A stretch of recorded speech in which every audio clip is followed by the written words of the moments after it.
Hey viewers of Pickup Truck Plus SUV Talk, I'm Jordan Golson. I'm not Tim, I'm not Jill, but I am in a brand new Ford Bronco. This is the first edition Ford Bronco, which is a reservation only, and they're all sold out, so you can't even get one, but it takes all the goodies from all the different trim levels and combines them into one.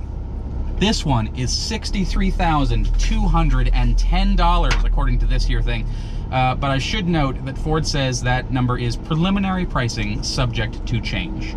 But 63 grand, that's a lot of cheese, but you get a lot of car. This one's in lightning blue metallic, which is freaking gorgeous.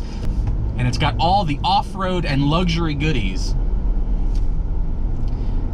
This one is the fully loaded of the fully loaded. The first edition includes everything, all the luxury stuff, all the off-road stuff. This one's got 35-inch tires. It's got the electronically locking front and rear diffs. It's got the disconnecting sway bar. It's got all the stuff that you need to go down the trail and get anywhere you might want to go, and probably some places you didn't even want to go.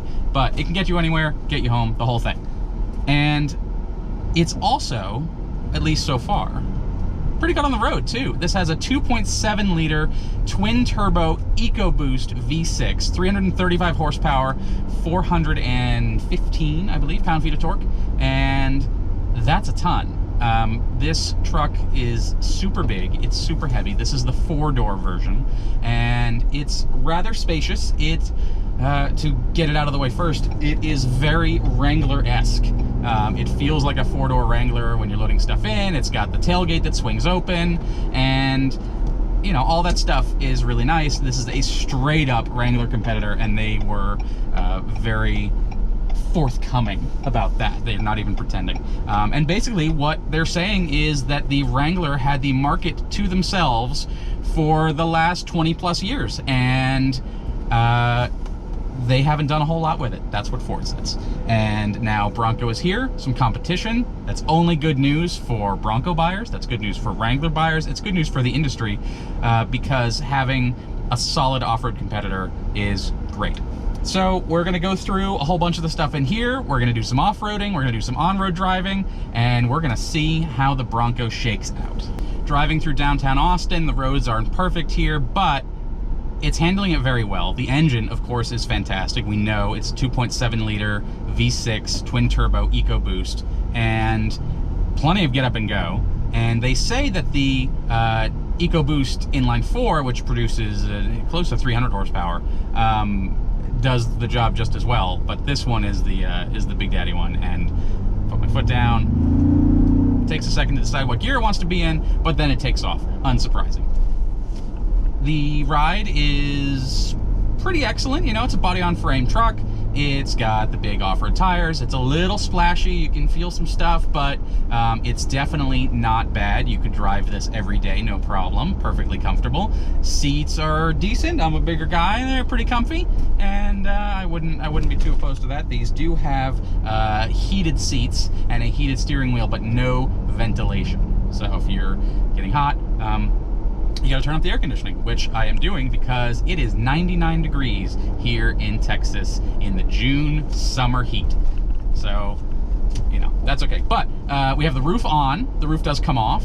And we have the doors on because the doors come off, though Ford says you should only take them off if you're going off-roading, because then it's not very safe to not have doors in your car. And I know that none of the people watching this would ever take the doors off their vehicle and then drive around on the roads, because that would be unsafe. But if you do, Ford has mounted the mirrors to the body of the car itself rather than the doors. So unlike on the Jeep Wrangler, where if you take the doors off, you also take the mirrors off, on this, remove the doors and the mirrors stay on.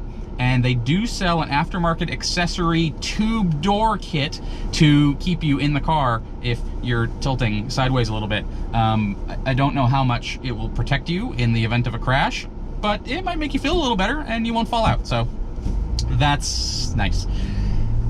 It does have the window buttons down here in the middle. I don't know why they're not on the door, because, oh, well, you got to be able to roll the window down if you take the doors off. No, because the window comes with the door. So, I don't know, whatever. So the buttons are down here, and you have other buttons up on the dash. They call them the hero buttons, and they do things like locking the front and rear diffs. There's a button to help you turn super sharply when you're off-road. It actually locks the inside wheel with the brake so you can make a super hard turn. We're gonna play with that a little bit more later. And you have also your hazard warning light, which is exciting. So you got all these buttons up here. Unlocks the front sway bars, locks the front and rear diffs, does the traction control and the hazard warning light. All that's great. Also, up at the front, this GoPro is actually mounted on a bring your own device mount, which is freaking cool. They've put this little nub in the middle of the dashboard to mount stuff to. And this one is where the GoPro is mounted. So you can drive along, video yourself if you're a car journalist, or if you're a normal human, you can mount your phone there, or you can aim a GoPro forward to video the trail, whatever. There's 2 USB ports up on the dash that you can plug this into. So this is actually plugged in to the USB port up there, which is great. And they have an app now, and it's the Ford Adventure something. And what it does is you can mount your phone and it will film, or video, no film, right? It'll video the trail as you drive along straight out the windshield, and then you can overlay your location on the trail on the video, and then share that with your friends to brag and show them where you went. That's pretty cool. We do not get to play with that today, but maybe tomorrow when we're on the off-road trail, we'll see. But that would be very cool to play with. Some other neat things in here, you have pre-wired upfitter switches in the ceiling. So if you're going off-road, Ford has a ton of aftermarket accessories, and there's even more that you can go and buy, from winches to light bars to lights that mount to the mirrors, all sorts of stuff. So instead of drilling holes in your dash, which can let in air or cause rattles and squeaks, all that stuff, they've put these 6 switches up here that make a very satisfying clack noise when you switch them, and you can use that to turn on and off all your devices. Or if you're bored, you can just... It's very satisfying. 6 switches. So you got that. Then up the front, big chunky steering wheel, love that. Got buttons. This one has the full safety suite, so it does the adaptive cruise control, it does the little bit of lane centering, does all that stuff, turn the volume up and down, and it's got a nice digital dash cluster, which is becoming standard from Ford on the high-end F-150s, things like that. So you got this big digital dash, tells me what speed I'm going, and it's not the same as the one that you get in the Ford F-150 or the Mustang Mach-E, some of the newer models. It's Broncoified, so it's got the Bronco font, and it's got, you know, unique things, and it's got off-road modes, all that. And then you've got this enormous center screen, which does all kinds of neat off-roady stuff, and then nav and, you know, stereo and all the things that you expect out of a normal car.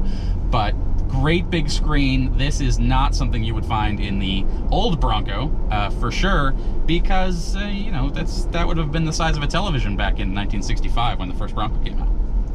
Other than that, down below, standard Ford, volume knob, temperature, fan, boring stuff like that.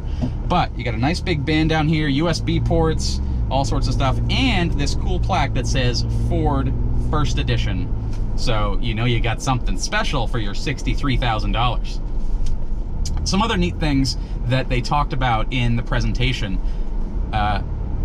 curtain airbags in the rails up here, which is interesting because the Wrangler does not do that because it's a convertible, so they get to avoid that regulation.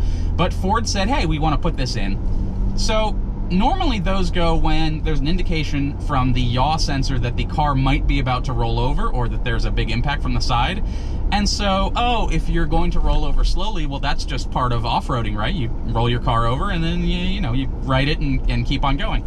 So they've developed new sensors that determine how quickly the car is going to roll over, and then we'll only set it off if there's a chance of an injury, rather than just we're slowly rolling over, and okay, where everybody's fine. Then it won't go off. But if you have a serious rollover and you're at risk of injury, they will deploy even if the roof isn't on, which is great.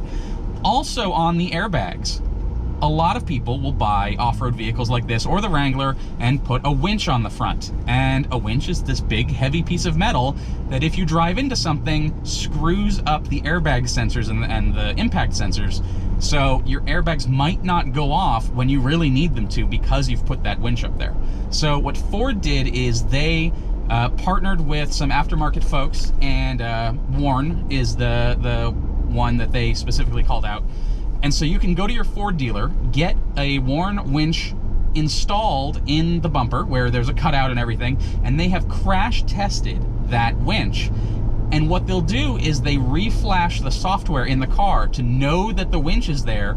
It adjusts the airbag sensors for that, and then your airbags will act properly even if the winch is there, which is a great safety feature, something a lot of people don't think about, but it's really cool to do that. You can also mount other non-Ford approved winches if you want and go crazy. Mount custom bumpers, mount whatever you want, works great. But if you stick to the Ford authorized, factory approved, blah, blah, blah, then you do get that airbag that's designed for the winch. Fantastic news there.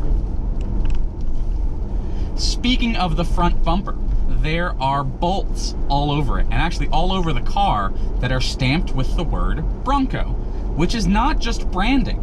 Those Bronco bolts are specifically designed to be removed so you can customize the car. So they're all over the steel bumpers on this, for example, which you can remove the ends of to give you a little bit better approach angle, departure angle, you know, off-roading ability by removing those. And they did it actually on the one that went and did some off-road racing. They took a stock one and did a off-road race down in Mexico and said they had no problems other than 2 flat tires. But anyway, you can take the ends off, you can mount stuff to the bumper, you can replace the bumper with an aftermarket one if you want, you can do all kinds of stuff. They really emphasized the customizability of the Bronco. So you can order custom packages, you can do all kinds of stuff, and you can make it your own. So if you want to put lights on, they have a 40-inch light bar that they sell, that's an aftermarket approved. They said there's 200 different aftermarket accessories that you can buy approved by Ford at launch, and I'm sure more are coming.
Here in the new Ford Bronco outside Austin, Texas at the Ford Off-Rodeo, which is basically a big adult amusement park for off-roaders to come and learn how to drive or perfect their skills or just have a good time.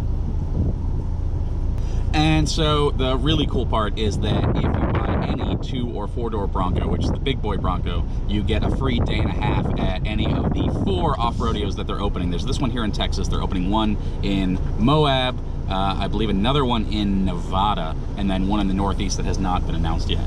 So that's pretty cool. And also, if you get, I believe it's a Badlands Bronco Sport, you get to come out too and play with a Bronco Sport. You don't use your vehicle, which is great because you want to learn on someone else's, but they will equip you with a vehicle that is just like the one that you have bought or ordered. So you have that to look forward to if you're picking up a new Bronco. And I strongly encourage you, though it is getting hot because it is Texas in June, to take off the doors and take off the roof, because this is the way to off-road. Get in touch with the world, you can hear stuff, you can hear the tires, which is great and important. You can hear them lose and gain grip. But also you get 93 million miles of blue sky and a very nice breeze. Turn this around.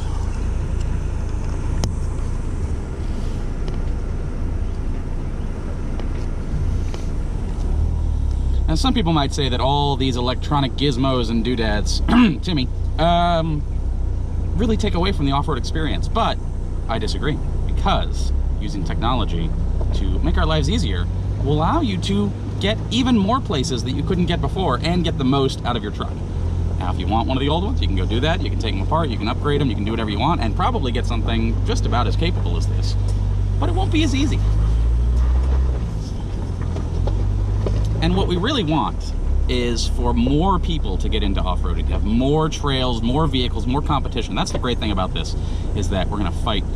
Ford is going to fight with Jeep, and the competition is just going to be good for everybody, for Jeep owners, for Ford Bronco buyers, everybody. It's going to be great. And the more people we can get into off-roading and 4x4ing, the better. And having all the little trail assists and cruise control and things is going to be great news. This really is a great complex that we've done out here. I already did one trail, and this is the second one of the day, and then we'll have a third one later. But it's very, very good. The instructors are all top-notch, and if you want to learn how to off-road or just come have a good time, brush up on your skills, or just see what a Bronco can do, this is the place to do it. At the moment, you do have to buy one to come out here, but I would suspect in the future that they are going to use this as a great marketing tool to encourage people to come buy a Bronco. So if you're thinking about one, you'll be able to come out here and do some off-roading and realize how capable these things are.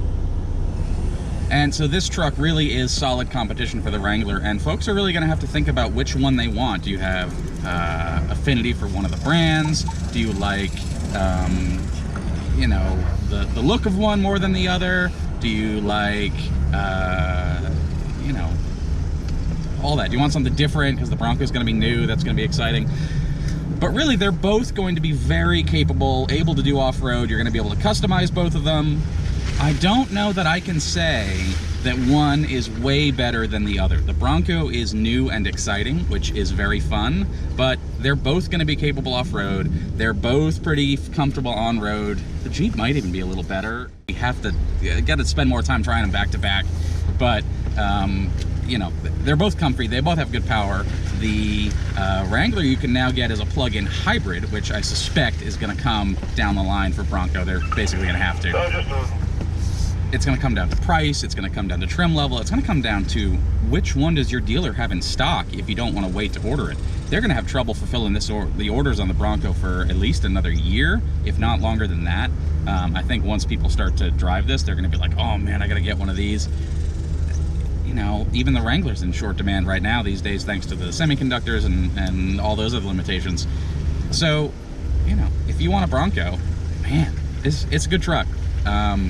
I suspect a lot of these are not going to go off-road. They're not going to handle anything worse than maybe a Forest Service trail, in which case, go buy the Outer Banks one. It will be way more comfortable to drive. It doesn't have the, you know, if you're going to drive it on the road, you don't have to get the Badlands. You don't have to get the Sasquatch. You don't have to do all that. You can get the nice all-terrain tires and have a more comfortable ride when you're going to work or doing whatever. And then you'd be able to take the doors off, take the roof off, do all that fun stuff. But I know a lot of people are going to buy that Badlands. They're going to buy the Sasquatch so that they can go off-road even if they never do. And if that's you, I mean, you do you, have fun.